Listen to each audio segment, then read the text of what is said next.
Let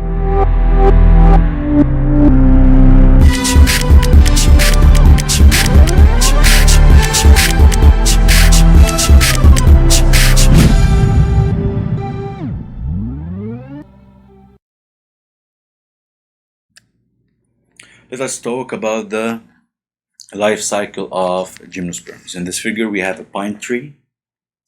Pine trees, some of them contains a soft cones, which are the male cones or the pollen cones. Other trees contains a hard woody cones, which are the female cones or the ovulate cones. Let's start with the male cone. Under the scales of the cone, you're going to find a pollen sac. Pollen sac contains cells that are going to undergo meiosis to form microspores, and microspores are going to develop to become pollen grains. Pollen grains is what we refer to as the male gametophyte, and inside it contains the sperm.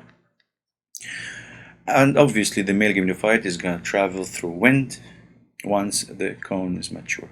On the other side, in the female cones, inside or under the scales, you're going to find an ovule, and this ovule contains cells that are going to undergo meiosis to form megaspores. This is the structure of the megaspore, and it's gonna develop to become the female gametophyte that contains the egg inside it. So the ovule contains cells that are going to undergo meiosis to form megaspore, and then megaspore develop into an egg-bearing female gametophyte. You can see it in the figure here. The female gametophyte has the ability to produce a sticky substance, sugary sticky substance, that would allow the male gametophyte to stick to it.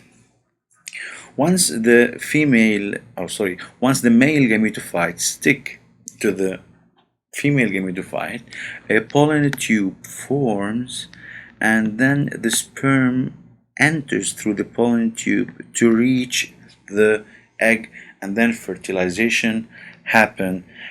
Remember, the sperm is haploid, the egg is haploid, and fertilization is going to produce a diploid zygote that is going to become an embryo, and this embryo is inside the ovule. The ovule is going to become the seed itself, so the seed is going to contain the embryo inside. This embryo is going to grow later to become a sporophyte pine tree.